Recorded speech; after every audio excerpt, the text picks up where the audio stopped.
Parti national panafricain. C'est alors que survint l'initiative du pasteur Charles Klagba, de l'église méthodiste du Togo, qui, le lundi 9 février dernier, a tenu une première réunion suivie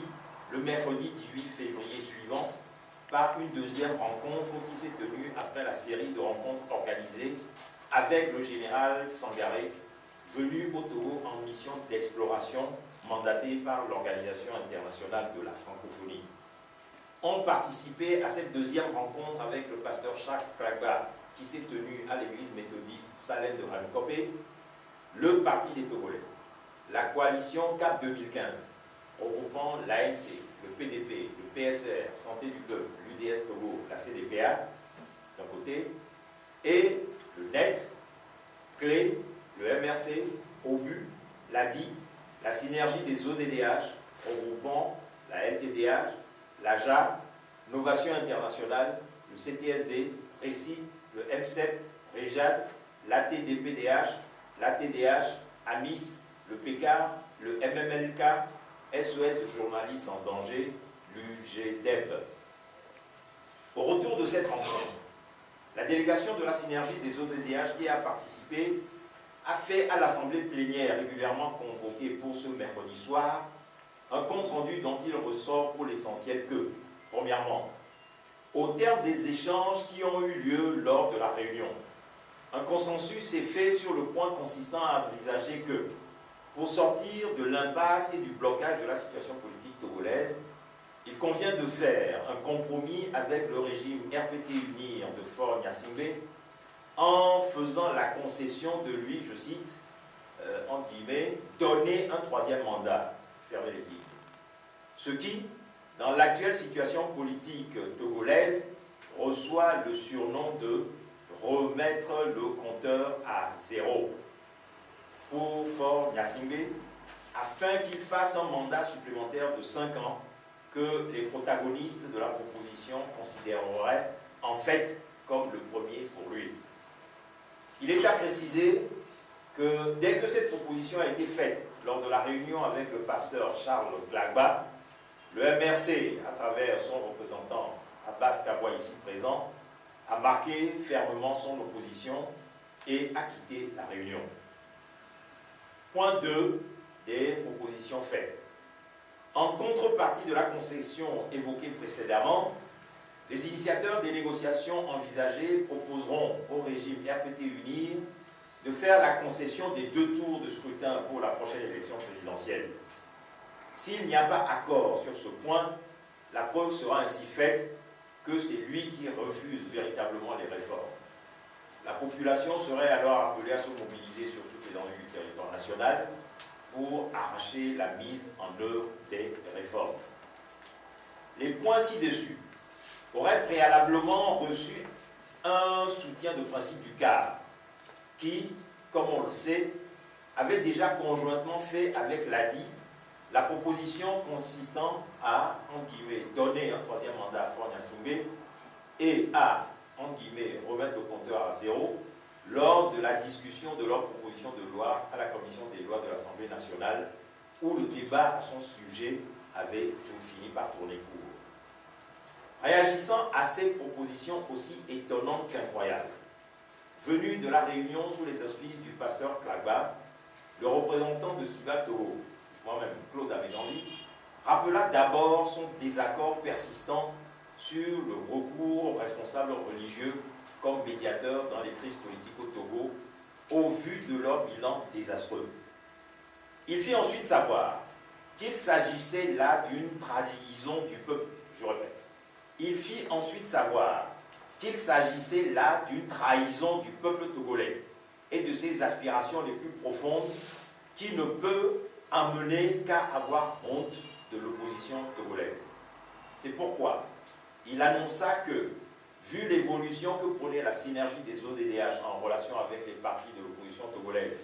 engagés dans l'actuel processus de préparation de la présidentielle de cette année 2015, son organisation se voyait dans l'obligation de rompre immédiatement les relations de collaboration qu'elle avait établies avec la synergie des ODDH pour mobiliser le peuple togolais pour arracher les réformes. Il a été suivi dans l'expression de cette position par le représentant de l'APDHDS, Nicodème Adia, ici présent, qui dénonça et rejeta à son tour les propositions faites. Force est donc de constater que, premièrement, il s'agit de la répétition du même scénario qui a eu l'année 2013, où, après une intense mobilisation des populations pour obtenir les réformes, le CST, sur les instances de Monseigneur Nicodème Barriga et de l'ambassadeur des USA au Togo, s'est engagé dans la voie de négociations qui se sont soldées par un accord sur la participation du CST ou des partis membres du CST aux élections législatives les plus catastrophiques de toute l'histoire du Togo du renouveau démocratique le 25 août 2013. Deuxièmement, chaque fois que le régime RPT est mis en difficulté, ce sont les principales organisations institutionnelles de l'opposition togolaise qui, trahissant les intérêts du peuple togolais, volent à son secours lors de négociations bidons en lui faisant des concessions inouïes qui le sauvent et lui permettent de se sortir d'affaires. C'est pourquoi, depuis 25 ans, le peuple togolais n'a pas pu conduire à la victoire le terrible et sanglant combat qu'il mène pour en finir avec la dictature du clan familial des Gnassingbé qui règne sur le Togo comme une monarchie depuis 52 ans. C'est suite à cette réunion que des initiatives de rencontres et de concertation ont eu lieu entre les partis et associations de l'opposition togolaise qui, dans la dernière période, ont exprimé des positions convergentes sur la situation togolaise, notamment le Parti national panafricain, PNP, Tchadam Tipi, ici présent, le mouvement des républicains centristes, MMRC, d'Abbas Kaboua, ici présent, l'Action pour la promotion des droits de l'homme et le développement social, APDHDS, dirigé par Abia Nicodème, ici présent, le Balai citoyen du Togo, Siba Togo, que je représente moi-même, avec le Parti des travailleurs, le PD. Ces échanges, qui ont eu lieu notamment à l'occasion du grand meeting organisé dans le cadre de sa tournée régionale par le PNP à Sokolé, le samedi 21 février 2015, c'est-à-dire avant-hier, ont permis de rapprocher les points de vue pour aboutir à la création d'un front du refus dénommé Front Tchobwe sur la base de la plateforme ci-après. Plateforme du Front Tchobwe. Considérant que, suite au soulèvement populaire du 5 octobre 1990, la souveraineté du peuple togolais s'est fondée sur le socle de l'adoption par référendum à 98,11% le 27 septembre 1992 de la Constitution de la 4e République du Togo, qui est la seule loi fondamentale à avoir fait consensus au sein du peuple togolais depuis le retour au pluralisme politique. Considérant que cette souveraineté a subi une remise en cause unilatérale par le coup de force constitutionnel que le régime de Gnassingbé et Adema a perpétré, à travers le tripatouillage de la loi fondamentale par ses seuls députés à l'Assemblée illégitime RPT les 30 et 31 décembre 2002, considérant que la majorité du peuple togolais n'a jamais cessé d'aspirer et de manifester son attachement au retour à la Constitution par laquelle il a exprimé sa souveraineté le 27 septembre 1992, considérant qu'en 2005, considérant que les organisations qui parlent au nom du peuple togolais n'ont cessé d'exiger la mise en œuvre des réformes qui permettent de revenir à l'esprit et à la lettre de la Constitution de 1992. Considérant qu'en 2005, lors du triple coup d'État militaire, constitutionnel et électoral, planifié par Faure Essouzimna Gnassingbé pour s'asseoir dans le fauteuil présidentiel laissé vacant par le décès de son père et Adema, la nouvelle violation de cette constitution a conduit à la sanglante tragédie qui, sans précédent dans toute l'histoire du Togo, a occasionné plus d'1 millier de morts et est restée totalement impunie jusqu'à ce jour. Considérant que plusieurs signaux de la réédition de cette tragédie de 2005 se profile à l'horizon à l'occasion de l'élection présidentielle envisagée cette année 2015 et qu'il faut impérativement tout mettre en œuvre pour l'empêcher, considérant qu'en mai 2012,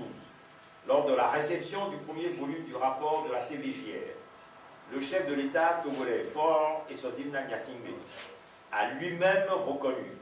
la probable réédition de cette tragédie en ces termes, je cite, « C'est avec courage et lucidité qu'il nous faudra lire, avant de les tourner, toutes les pages de cette mémoire controversée pour éviter le retour des vieux démons. » Fin de citation. Considérant que le régime RPT-UNIR se refuse obstinément à mettre en œuvre les réformes par des ruses qui ne servent à Faure Eswazimna Gnassingbé qu'à gagner du temps afin de contourner la mise en application de l'alinéa 2 de l'article 59 de la Constitution de 1992 sur la limitation à 2 du mandat présidentiel de 5 ans, renouvelable une seule fois, soit au total 10 ans pour un même président de la République, considérant l'urgente nécessité de mettre fin au règne du régime monarchique de fait, en place depuis près d'un demi-siècle au Togo, sous la domination du même clan familial des Gnassingbé, alors que le pays est bien une république, considérant l'urgente nécessité de rétablir en République togolaise le respect de la démocratie et de la souveraineté populaire, en garantissant au peuple togolais le droit de choisir librement ses propres représentants, à travers des élections libres, transparentes et démocratiques, permettant d'assurer le contrôle des citoyens sur les institutions qui se sont librement données et leur confiance en elles, considérant qu'à l'instar de tous ceux qui ont eu lieu depuis la présidentielle de 1993, le processus de préparation en cours de l'élection présidentielle arrivant à terme échu cette année 2015 au Togo est entaché de graves irrégularités, tant au niveau des procédures prévues par la Constitution et le Code électoral, notamment en ce qui concerne l'établissement du fichier électoral,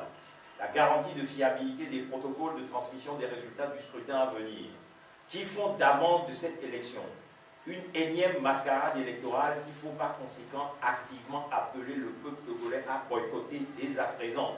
car destiné à usurper sa souveraineté, considérant l'urgente nécessité de garantir la justice sociale, la lutte contre la corruption et le népotisme, la répartition équitable des richesses nationales, la jouissance équitable par tous les citoyens de leurs droits démocratiques, économiques, sociaux et culturels, par le changement de la gouvernance du Togo, considérant l'urgente nécessité de faire respecter la limitation des mandats de l'article 59 de la Constitution de 92 pour garantir le changement démocratique et l'alternance politique en inscrivant le Togo dans l'évolution universelle vers des régimes fondés sur la limitation des mandats présidentiels, considérant que, par son mépris de la souveraineté et de la volonté populaire, Faure Eswazimna Gnassingbé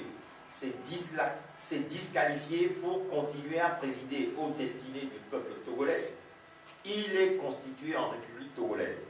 un front du refus, dénommé Front Togolais, qui se fixe pour objectif d'arracher et d'atteindre les objectifs ci-après. Les objectifs du Front Togolais. Premièrement, le retour inconditionnel et immédiat à la Constitution de 1992 comme matérialisation effective des réformes constitutionnelles, institutionnelles et électorales dont le peuple togolais n'a jamais cessé d'exiger la mise en œuvre en proclamant sans réforme, pas d'élection. Deuxièmement, la fin de la dictature du clan familial des Gnassingbé qui opprime le peuple togolais depuis près de 50 ans et le boycott de toute mascarade électorale destinée à la maintenir au pouvoir. Troisièmement, la mise en position d'anciens chefs